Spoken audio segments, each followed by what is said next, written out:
আমার গলা ভালো নেই আর তৃণমূলের মন ভালো নেই। গীতাঞ্জলির পরিবর্তে আপনাদের কথাঞ্জলি উপহার দিতে পারেন। পশ্চিমবঙ্গে তৃণমূল কংগ্রেস থাকবে কিনা তা নিয়ে চিন্তিত হয়ে পড়েছে। তৃণমূল কংগ্রেস খাতা খুলতে পারবে। আমার গলা ভালো নেই আর তৃণমূলের মন ভালো নেই।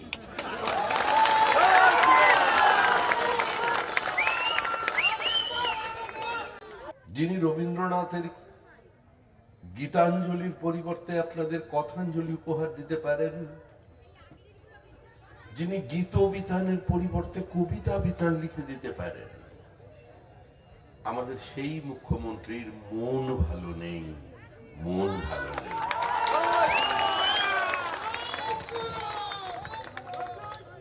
মুখ্যমন্ত্রী বলছেন যদি তৃণমূল থাকে তাহলে আবার দেখা হবে।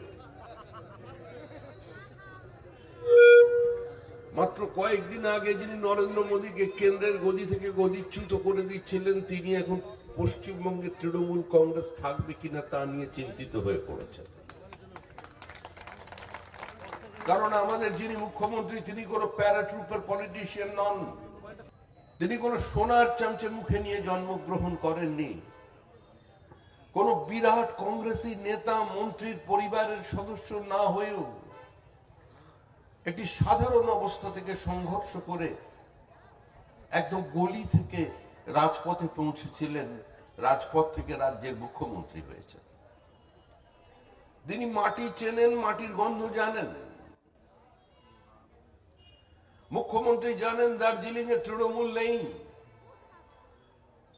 মুখ্যমন্ত্রী বুঝে গেছেন আলিপুরদুয়ারের তৃণমূল নেই, কুচবিহারের তৃণমূল নেই, জলপাইগুড়িতে তৃণমূল নেই, মালদায় তৃণমূল থেকেও নেই, উত্তর দিনাজপুরে তৃণমূল নেই, দক্ষিণ দিনাজপুরে তৃণমূল নেই, উত্তরবঙ্গ শূন্য হয়ে গেছে। তৃণমূল কংগ্রেসের ভরাডুবি অবশ্যম্ভাবী। আপনি পাহাড় থেকে শুরু করুন আর এদিকে বঙ্গোপসাগর পর্যন্ত দেখুন, পূর্ব মেদিনীপুরে তৃণমূল কংগ্রেস খাতা খুলতে পারবে না, তৃণমূল কংগ্রেস খাতা খুলতে পারবে না। একটা রাজনৈতিক দল কোথা থেকে আসছে সেই অতীতের স্মৃতি নেই, কোথায় দাঁড়িয়েছে সেই বর্তমানের বাস্তব অবস্থা সম্পর্কে ধারণা নেই, কোথায় নিয়ে যাবে পশ্চিমবঙ্গকে ভবিষ্যতের সেই ঠিকানাটা জানা নেই। 15 বছর আগে উনি দাঁড়িয়ে আমাদের সামনে বলেছিলেন আমি কিছু করতে পারি বা না পারি, আমি সিপিআইএম এর সন্ত্রাসের হাত থেকে, নীতিহীনতার হাত থেকে, মধ্যমেধার চাষের হাত থেকে আপনাদের মুক্ত করে দেব। পুলিশ কোন গণতান্ত্রিক আন্দোলনকে গুলি চালিয়ে লাঠি চালিয়ে স্তব্ধ করে দেবে না। পুলিশ কোন বিরোধী রাজনৈতিক দলের কর্মীর উপরে মিথ্যা মামলা চাপিয়ে দেবে না। পুলিশ সম্পূর্ণ মানুষের প্রতিনিধি হিসেবে মানুষের মধ্যে কাজ করবেন। মানুষ জানতেন দীঘা গোয়া হবে না, ওই লন্ডন সুইজারল্যান্ড হবে না, মানুষ এটা জানতেন। প্রত্যেকটা মহকুমায় একটা করে সুপার স্পেশালিটি হসপিটাল তৈরি করে দেওয়া যাবে না, কিন্তু তাও পশ্চিমবঙ্গের মানুষ মমতা ব্যানার্জির উপরে আস্থা রেখেছিলেন, কারণ ইস্যু ছিল একটাই, রেস্টোরেশন অফ ডেমোক্রেসি, গণতন্ত্রের পুনঃপ্রতিষ্ঠা। তৃণমূল একদিকে রামকৃষ্ণকে ধরেছে, বলছেন এই মাটি রামকৃষ্ণের মাটি, যত মত তত পথ। আর তৃণমূলের বক্তব্য হচ্ছে রামকৃষ্ণকে মাথায় রেখে যত পথ, মত কিন্তু একটাই হবে, সেটা তৃণমূলের মত। অর্থাৎ তৃণমূল ছাড়া আপনার কোনো গতি নেই। এই নির্বাচনটা তৃণমূলের কাছে কোনো চয়েস নয়, কম্পালশন। তৃণমূলের পছন্দ নয়, বাধ্যবাধকতা।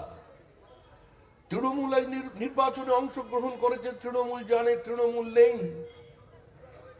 আপনারা বিশ্বাস করুন, তৃণমূল নেই, তৃণমূল চলে গেছে, তৃণমূল চলে যাবে। তৃণমূলকে সরানোর জন্য এই সভার কোনো প্রয়োজন নেই। এটা তো প্রথাগতভাবে আমরা নির্বাচনে, আমরা গণতন্ত্রের সবচেয়ে বড় উৎসবে সামিল হয়েছি, তাই এত ফুল, এত সম্বর্ধনা, কিন্তু এগুলোর কোনো প্রয়োজন নেই।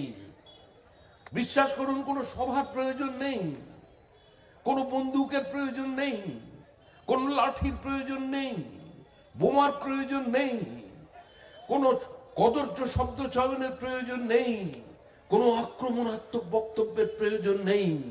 কালের নিয়মে, রাষ্ট্রবিজ্ঞানের নিয়মে, সমাজ বিজ্ঞানের নিয়মে তৃণমূল চলে গেছে।